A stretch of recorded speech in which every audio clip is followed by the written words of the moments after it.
Welcome back to the Investing on the Go podcast, brought to you by FundCalibre. Artificial intelligence continues to dominate markets, but is it distracting investors from opportunities elsewhere?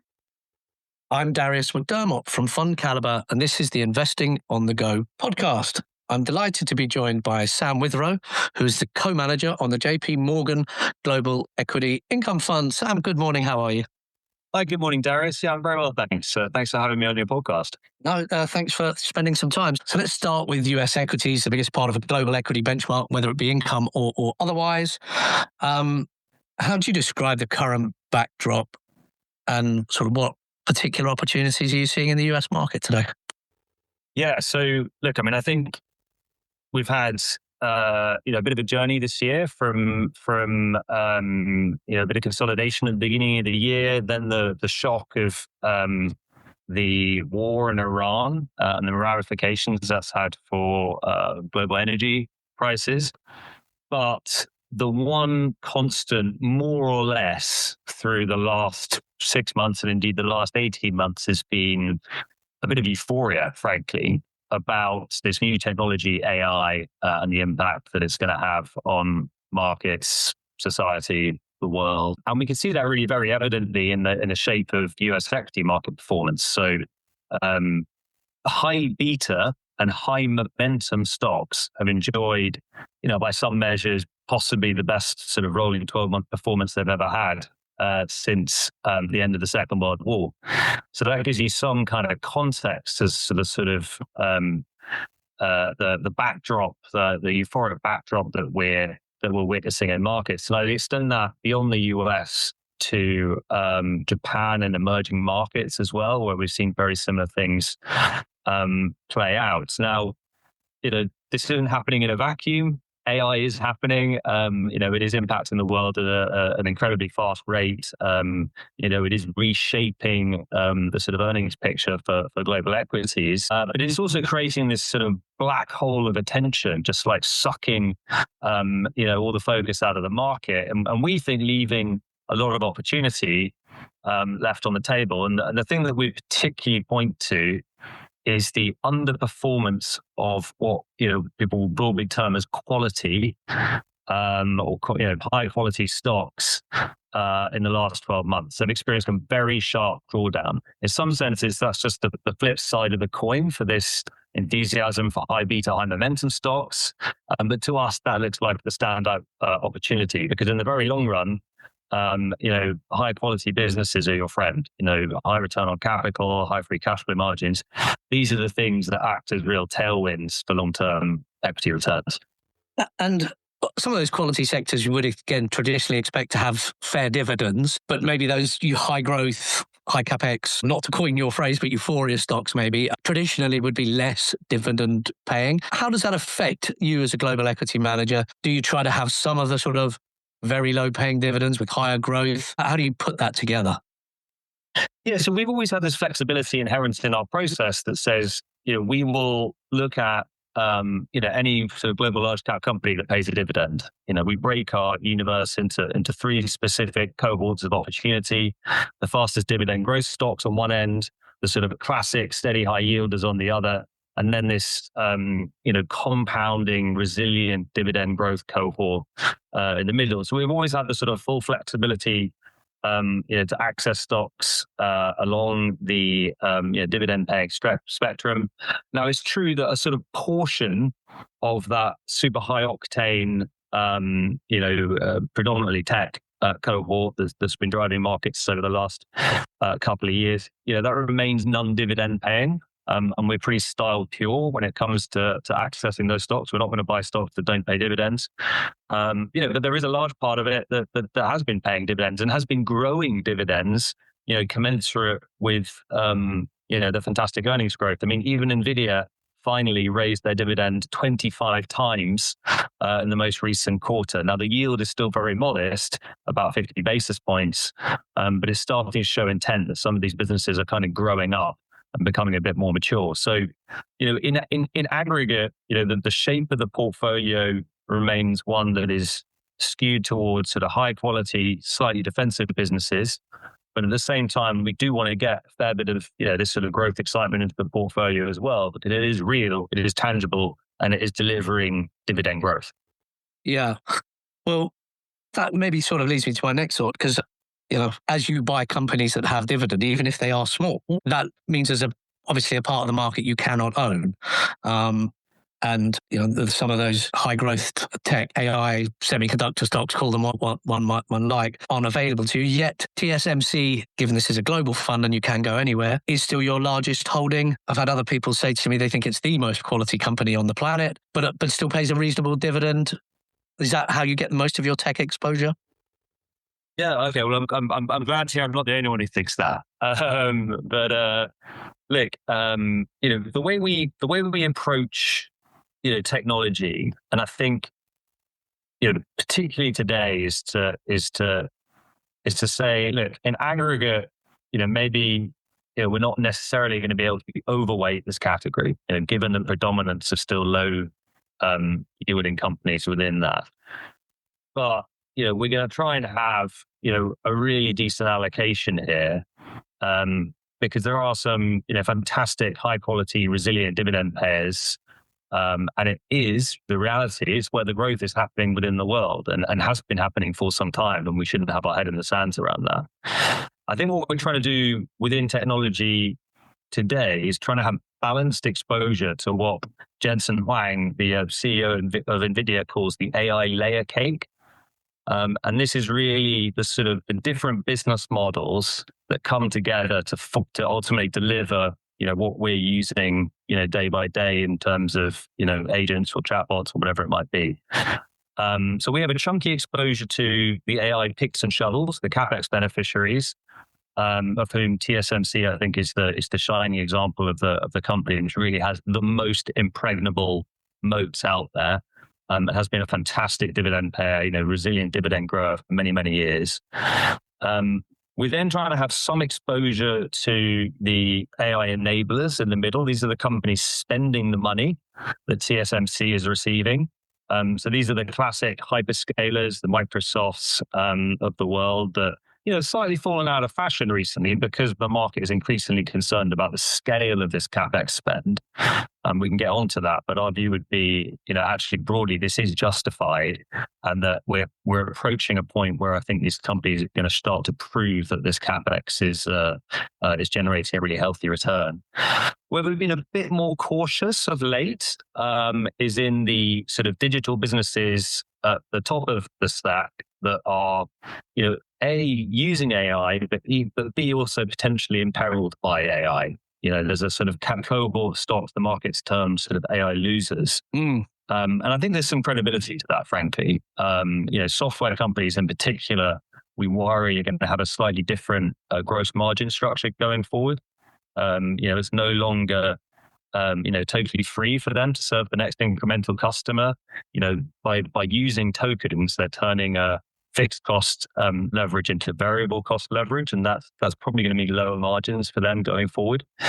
So we've learned to become a little bit more cautious there, and we think there's some credibility to some of those market fears around disruption. But overall, I guess the message is one of balance. There's a lot of change going on in the world. We need to be a little bit humble about where we think this is going on a 5 or 10 year view, and a little bit nimble in how we react to it.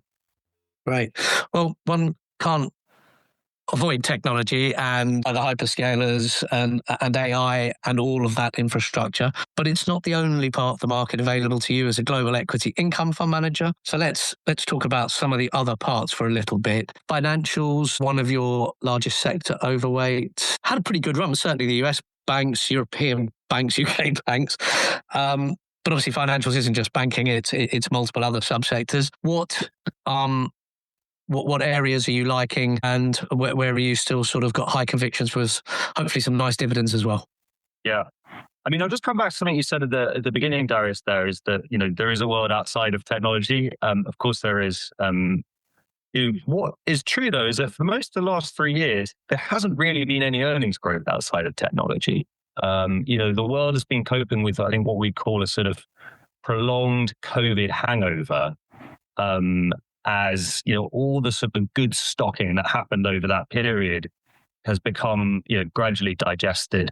And we think we're finally past that phase of inventory destocking. And we're starting to see that show up in the quarterly earnings data. So, just looking at the US in isolation, if we take out, any kind of AI related company, we saw earnings growth or operating profit growth accelerate from around 5% in Q4 to 8% in the first quarter. We expect it to accelerate a little bit further again in Q2.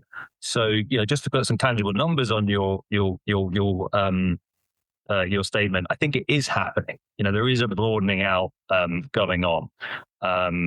And then, specifically on financials, so I'd break this into two cohorts. There is a sort of asset light, super high quality, very defensive cohort within financials, where, we've always found like a really rich picking ground for dividend investing. I think, stocks like MasterCard in the US, or frankly, a whole stable of global stock exchanges we've owned for quite a period of time. Very established monopolies, very high incremental margins, businesses like CME or Singapore Exchange, these have been really big stalwarts in the portfolio. And then on the other side, we've got the more kind of cyclical, spicier end, which is mostly banks. But there we're also overweight today. In general, we'd observe that, high beta stocks are pretty expensive around the world. Banks still retain this discount. I think it's still the sort of, the long aftershock of the global financial crisis. But we would observe that bank returns today are as healthy as they were before the financial crisis, but they're doing so with radically less leverage. Much stronger balance sheets. Exactly, much stronger balance sheets. So we find lots of attractive banks, across the world, frankly. So, names that come to mind: Morgan Stanley, Bank of America, NatWest, even here in the UK, DBS Group in Singapore. We're about 2% overweight global banks. We're getting 4-5% yields out of that cohort, and some very dependable dividend growth as well. Yeah, I was going to say, I bet that's an area that, because of the maturity, you are able to get some nice dividends and some dividend growth as well. So that's good. Now, we've talked about the broadening out a little bit. Certainly in the last week, 10 days, there's been a bit more volatility around tech names. If we use the Korean stock market just as a proxy, but yet sort of other areas which have been forgotten in this AI super cycle or whatever we term it. Things like healthcare, consumer, that sort of boring consumer staple, dependable. They're starting to see slightly better earnings, having had a period of quiet earnings and having been left behind maybe on decent valuations. I think this comes back to this observation about quality. Relatively boring, but high quality, resilient earnings growers across the world, we think are being left behind. We don't think it's necessary. We're not trying to necessarily say that the AI enthusiasm is unwarranted, but we would simply observe that it's sucking kind of the attention away from other parts of the market. An area that we've become particularly more interested on recently is medtech. So in the US, we've actually got 3 holdings in the portfolio today in that space. This used to be the sort of that sort of intersection between healthcare and technology, high quality industrial businesses, growing high single digit. They used to trade at really very high multiples for this sort of attractive, resilient earnings growth. Now that there is a sort of shinier object elsewhere in global markets in the shape of AI, you've seen these stocks derate massively. The fundamentals haven't really changed here. So for us, this has gone from being a group that we always thought was a bit too expensive for us, with yields that were a bit too modest, to something that's now kind of firmly in our wheelhouse. So we've added a couple of names in that sector, and I think we're now 3% overweight healthcare today as a result. So just sort of looking ahead broadly to markets, 6, 12, 18-month type of view, we have had a couple of extraordinary events, with sort of 25 being dominated by the tariff announcements and the then I wouldn't say rewinding, but the greater clarity that the economy got. And stock markets were pretty good globally. And as you rightly say, we've had a still appears to be ongoing conflict in the Middle East, Iran, Israel, US, etc. Yet markets have still sort of kept on going after a decent wobble, but for a very short period of time. How do you feel about markets? I don't care if you want to talk regions. I don't care if you want to just talk long-term PEs or price of book. How do you feel as a global equity manager about the next period ahead? So, look, I'll provide two angles here. I mean, as a relative manager, right? So, on the one hand, global equity markets are a little bit expensive relative to their long-run history, using our long-term earnings forecast, but not meaningfully so. We've had a great run, but the reality is most of it has been backstopped by earnings growth. Yeah. It is delivering. It is happening. As I mentioned, it's starting to broaden. That's a pretty healthy backdrop for global equity markets. Reasonable multiples, broadening, accelerating earnings growth. That's definitely good stuff. And I think we've learned, not to sort of try and sound complacent about what's going on in Iran. But the reality is developed world is just so much less oil intensive than it used to be. And I think that's sort of coming through in the economic statistics and the corporate results. On the other side, the reality is that AI investment is holding up a huge portion of that global earnings growth.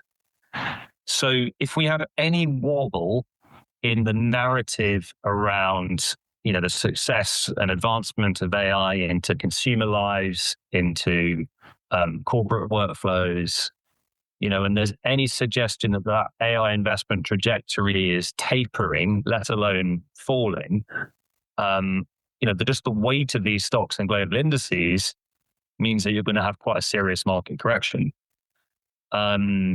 So, to us, we, need to be quite mindful about not getting too ahead of our skis on that cohort of companies. Yes, it's real, but, we need to be a little bit humble about what we can know here. And we want to make sure that in the rest of our portfolio, we're getting really good bang for our buck in terms of the dividend yield and the dividend growth that cohort is providing, and that ultimately the overall shape of our global equity income fund is one of remaining sort of high quality and defensively biased.